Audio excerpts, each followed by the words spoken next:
اور یہ جو کوئٹہ کا جوڈیشل لاجز ہے یہ وہ ہے جہاں پر ججز آتے ہیں، قیام کرتے ہیں، رکتے ہیں، خود اکیلے آتے ہیں، میٹنگز کرتے ہیں، فیملیز کے ساتھ آتے ہیں، وہاں رہتے ہیں. اور اگر اس طرح سے ویڈیوز اور آڈیوز وہاں سے نکلی ہیں تو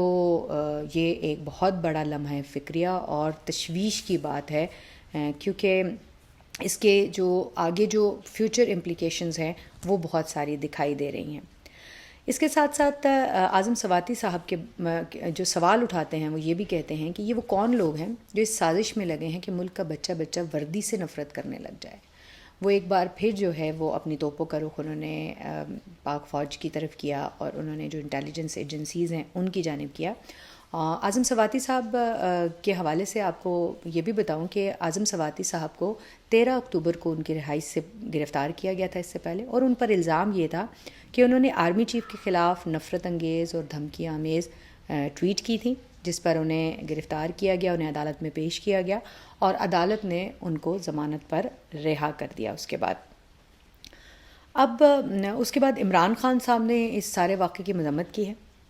تحریک انصاف کے چیئرمین عمران خان صاحب نے یہ بھی کہا کہ یہ ایک نجی ویڈیو کا منظر عام پر آنا لمحہ فکریہ ہے،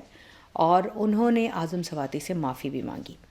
مصطفیٰ نواز کھوکھر جو کہ پیپلز پارٹی کے رہنما ہیں، ان کی جانب سے کہا گیا کہ یہ ویڈیو کلپ چیئرمین سینٹ اور تمام پارلیمان کے منہ پر تماچا ہے، جبکہ انٹیلیجنس اداروں کو بھی اس کا ذمہ دار انہوں نے ٹھہرایا. اب سامنے جن پر الزام لگایا جا رہا ہے افواج پاکستان، ان کی جانب سے اس پر کوئی رد عمل جو ہے وہ سامنے نہیں آیا ہے، کیونکہ وہ پہلے ہی کلیئر کر چکے ہیں کہ ان کا سیاست سے کوئی تعلق نہیں ہے، نہ سیاست میں ان کو گھسیٹا جائے، نہ اس طرح کے معاملات میں ان کو گھسیٹا جائے. لیکن بہر طور یہ ساری جو بھی چیٹا اٹھتا ہے تو پھر ان کا نام آتا ہے، کہیں پر کوئی واقعہ پیش آئے تو ان کا نام آتا ہے. اور آپ کو یہ بتاؤں کہ اس میں جو ذمہ داری عائد کی ہے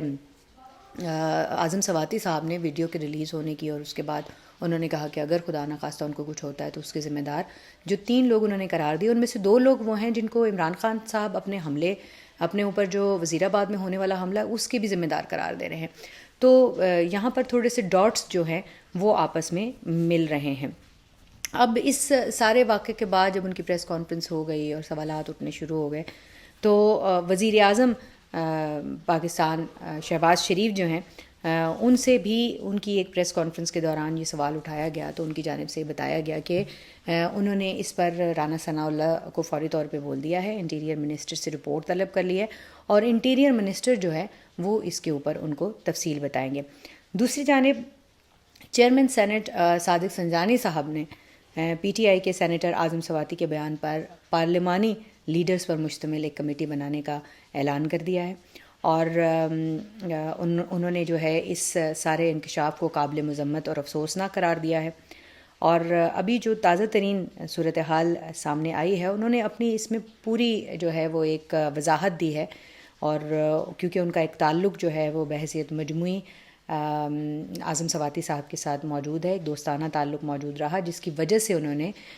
جوڈیشل لاجز میں ان کی رہائش کا بندوبست کیا. پارلیمانی لیڈرز پر مشتمل کمیٹی میں تمام جماعتوں کے رہنماؤں کے شامل ہونے کے حوالے سے بتایا گیا ہے، اور کمیٹی اعظم سواتی کی ویڈیو بنانے اور لیک کرنے کا جو جائزہ لے کر رپورٹ مرتب کرے گی، اور پھر یہ جو رپورٹ ہے یہ ایوان بالا میں پیش کی جائے گی. تو الزامات بھی لگ گئے، انکشافات بھی ہو گئے، اور اس کے بعد ایک پارلیمانی کمیٹی بھی بنا دی گئی. تو کیا پارلیمانی کمیٹی جن لوگوں پر الزامات لگائے گئے ہیں ان سب سے تحقیقات کر پائے گی، کسی منطقی انجام پر پہنچ پائے گی، اصل حقائق تک پہنچ پائے گی؟ کیونکہ جو پارلیمانی کمیٹی نے جس رپورٹ کے اوپر فیصلہ کرنا ہے وہ ہے FIA کی رپورٹ. تو فیڈرل تحقیقاتی جو آپ کا ادارہ ہے اس نے، وفاقی تحقیقاتی ادارے نے آلریڈی اس کے اوپر جو ہے وہ اپنا ایک بیان جاری کر دیا ہے. ادھر جو ہے وہ اعظم سواتی کی پریس کانفرنس ختم ہوتی ہے، اور ادھر جو ہے وہ FIA کی جانب سے ایک بیان کچھ ہی وقفے کے بعد، بہت کم وقفے کے بعد جو ہے وہ آ جاتا ہے. تو اتنی فوری طور پر جو ہے وہ FIA کی جانب سے تحقیقات کے نتائج سامنے آ جانا جو ہے وہ یا تو قابل تحسین ہے اور یا پھر لمحہ فکریہ ہے کہ آیا یہ وہی ویڈیو ہے. بہت سارے سوال اٹھ رہے ہیں جس کے اوپر جو ہے وہ اعظم سواتی صاحب بتا رہے ہیں، یا کوئی اور ویڈیو ہے کیونکہ اس کی وضاحت جو ہے وہ ابھی تک سامنے نہیں آ سکی ہے FIA کی جانب سے، لیکن ان کا یہ کہنا ہے کہ یہ ویڈیو جعلی ویڈیو ہے، اس کو جو ہے وہ مختلف ٹکڑوں کو جوڑا گیا ہے، چہرے جو ہیں وہ یہاں وہاں کیے گئے ہیں اور رد و بدل کر کے اور یہ ویڈیو ایک چلائی گئی ہے. تو لیٹ سی کہ آنے والے دنوں میں، آنے والے گھنٹوں میں بلکہ اس کے اوپر کیا رد عمل سامنے آتا ہے. کیونکہ بحیثیت مجموعی پہلے جہاں پر ہم وزیر اعظم ہاؤس کی سیکیورٹی لیبس کی بات کر رہے تھے، ایوان صدر کی سیکیورٹی کی بات کر رہے تھے، اور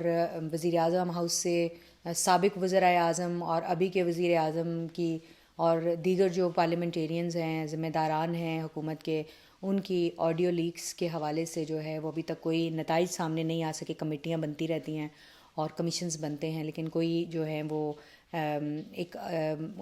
ٹھوس قسم کے جو ہے وہ نتائج سامنے نہیں آتے جس کو کہا جائے کہ بھی بڑا کام ہو گیا. تو اب جو ہے وہ جو جوڈیشل لاجز ہیں، کوئٹہ کا جوڈیشل لاجز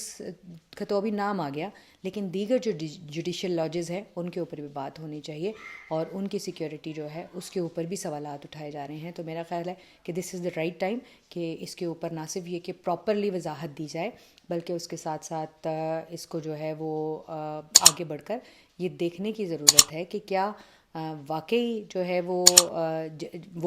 مقام جہاں ججز جو ہیں وہ رہائش پذیر ہوتے ہیں وہ اتنا زیادہ ولنریبل ہے، سیکیورٹی لیبس ہے وہاں پر. تو مزید اس حوالے سے کوئی بھی اپڈیٹ آتی ہے تو آپ کو اپڈیٹ کریں گے. دیکھتے رہیے نیئر علی آفیشیل.